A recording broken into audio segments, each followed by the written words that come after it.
咁頭先出發嘅時候咧，都遇上啲鉗嘢喎。咁咩鉗嘢咧？就係原來啊，依家航空新法例咧，依家啱啱開始咗，咁樣咧就每個旅客咧就唔可以帶多過2個充電寶嘅。咁如果你有2個或以上充電寶，你帶咗嚟嗰度點算咧？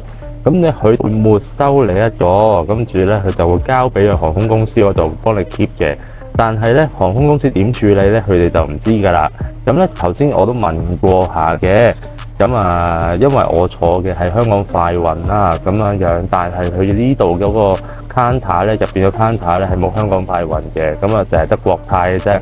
我就問下國泰嗰度啦，我話你呢度嗰啲充電寶，如果你收咗佢嘅時候，你會唔會 keep 啊？咁佢話唔 keep 嘅，咁啊，我諗都如果 CX 唔 keep 嘅話，咁 UO 都唔 keep 嘅啦，係咪先？咁啊，國泰咁大間公司，佢下邊嗰間咁嘅 budget airline 就點會 keep 啊？係咪先？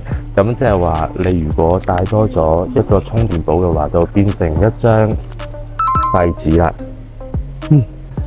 所以咧呢張單係冇用嘅。咁所以咧，大家記住出發之前，千祈唔好帶多咗充電寶，2個就夠晒數。記住啦，